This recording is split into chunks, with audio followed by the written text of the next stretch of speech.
Kembali di Ngobrol bareng Gus Miftah Los Rarevel.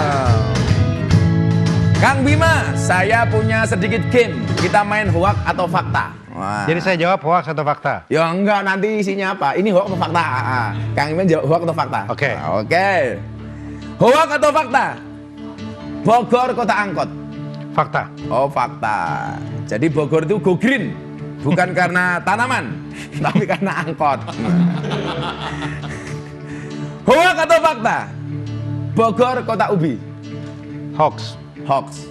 Emang nggak banyak ubi bang ya? Kota Tales. Oh, kota Tales. Tales. Satu lagi, bukan kota Tales. Teles, kan kota hujan. Basah. Kemudian yang ketiga, hoax atau fakta? Bahwa banjir kiriman dari Bogor. Hoax. Hoax. Kenapa? Semua orang kalau di Jakarta bilangnya begitu. Karena kalau banjir di Jakarta mungkin aja penyebabnya karena di Jakartanya nggak bisa menyerap air ke bawah. Karena teorinya air harus ke bawah kan ya? Harus ke bawah.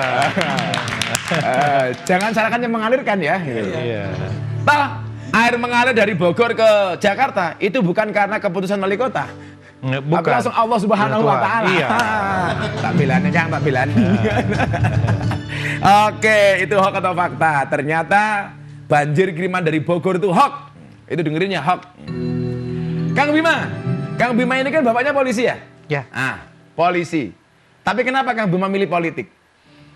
Karena waktu kecil hidup dari asrama ke asrama udah ngerasain lah. Ini polisi ini berat banget. Waduh, emang bener. Berat banget, nggak mudah gitu. Jadi bapak saya tuh hebat gitu. Dan bapak saya dari kecil ngajak saya ngomongnya politik melulu. Oh, walaupun polisi? Walaupun polisi. Ngomong tentang pemimpin, ngomong tentang Bung Karno, ngomong tentang apapun. Jadi ya malah jadi tertarik ke politik, bukan jadi polisi. Oke, malah bukan polisi, padahal bapaknya polisi. Tapi kalau emang ngomong polisi itu berat emang iya. Kerja 24 jam, gaji kecil, resiko tugas 24 jam. Ya. Buktinya teroris ada yang masuk ke Mabes Polri. Tapi apapun itu ingatlah, coklat rasanya tetap lebih manis.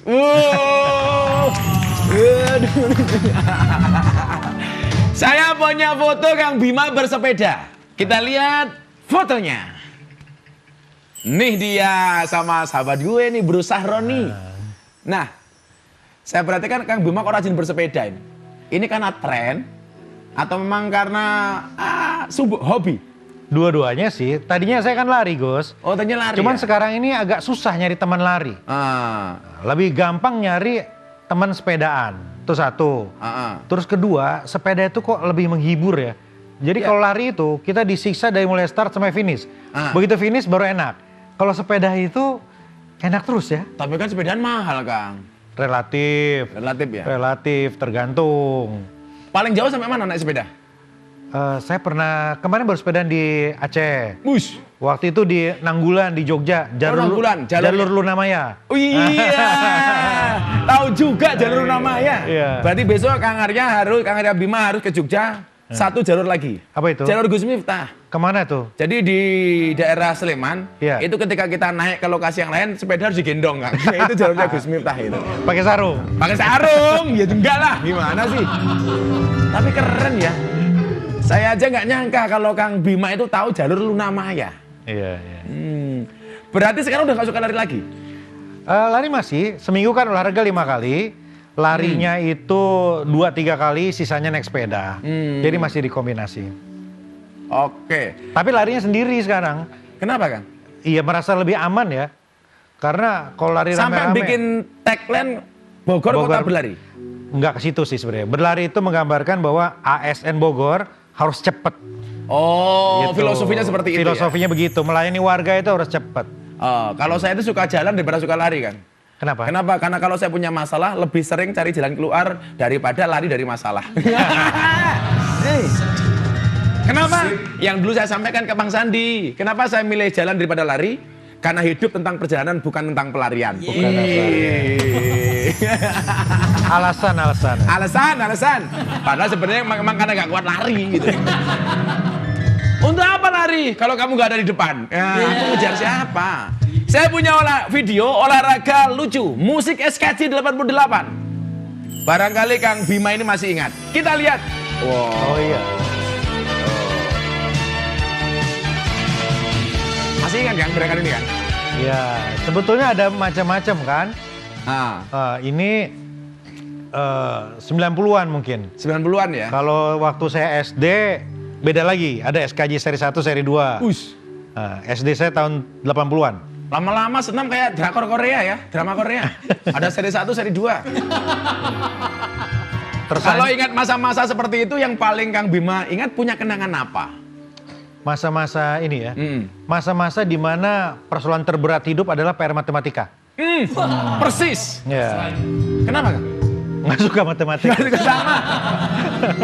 Makanya namanya matematika. Makin tenanan, makin tidak karu-karuan.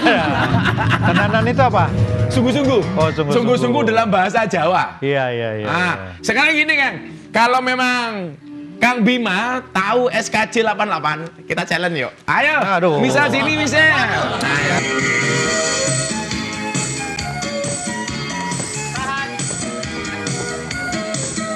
Terus.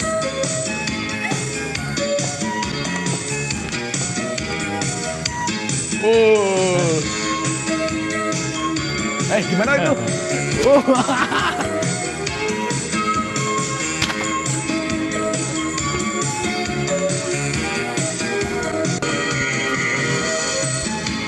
Aduh, luar biasa SKJ 88. Waktu itu Kang Bima umur berapa ya Kang ya? Waktu tahun berapa? Saya SD itu 79 kelas 1. Kelas 1 79? Iya. Berarti kalau 79. SKJ 88 itu umur berapa? SMP? 88 SMP kelas 3. SMP kelas 3? Iya, SMP kelas 3. Tapi, ini yang sekarang. Katakanlah pandemi ini sekarang kondisi seperti ini dan vaksin juga baru sebagian. Ngomong soal sekolah nih, rencana tatap muka? Tetap Juni atau Juli di tahun ajaran baru setelah vaksin pendidik atau guru selesai, Gus. Ini ada kabar terbaru di Jawa Tengah atau di mana tadi saya baca, katanya justru yang nggak taat prokes itu malah gurunya kan. Kalau seandainya terjadi di Bogor, bagaimana cara mengantisipasinya? Kita itu di Bogor tuh ada Satgas Pelajar. Jadi satuan tugas, task force. Yang tadinya ini fokusnya ke tawuran. Nah sekarang kan tawuran udah nggak perlu ini ya, mereka sekarang fokus untuk Jadi mengawasi. pandemi ada hikmahnya ya? Ada hikmahnya. Tawurannya berkurang. Berarti sekarang Satgas itu fokus kepada itu? Akan fokus ke situ. Jadi ngawasi nanti di sekolah-sekolah disebar prokesnya oleh Satgas ini. Kalau efektivitas belajar secara online sampai hari ini menurut Kang Bima, seperti apa? Saya tuh banyak banget ya dapat curhatan dari emak-emak, stres mereka itu. Dampingin anak-anak, urusan kuota, kemudian anak-anaknya yang stres, konten, macam-macam gitu. Jadi kombinasi antara ekonomi sama psikis, jadi berat sebetulnya. Padahal nggak ada anggaran daerah untuk subsidi kuota. Kita buat program wifi gratis dengan paketnya. Gitu, kita bagikan. Nah, tapi sekarang ini karena sudah mulai bertahap ke tatap muka, sudah mulai berkurang. Tapi kemarin ada program itu kita. Tapi saya mikirnya begini loh Kang ya. Jadi barangkali kalau soal edukasinya masih bisa langsung dari guru transfer knowledge dari seorang guru kepada murid. Tapi soal bermasyarakatnya, sosialisasinya ini kan ngeri Kang. Katakanlah sekarang kelas 6 SD kemana awal pandemi, tahu-tahu pandemi 3 tahun. Tahu-tahu udah kelas 1 SMA, kan nggak asik kan? Iya. Ya makanya kalau kita nggak serius, kita akan mengalami apa yang disebut dengan the lost generation, generasi yang hilang. Jadi konten pendidikannya nggak sempurna, ada interpersonal skill yang nggak dapet, ya kan? Gitu. Kemudian ada sense yang lain yang hanya bisa didapat ketika tatap muka, ini nggak ada. Gitu. Yes, kita berdoalah mudah-mudahan Bogor dan Indonesia segera tatap muka. Amin. Jawa Barat atau DKI? Sama aja. Hey!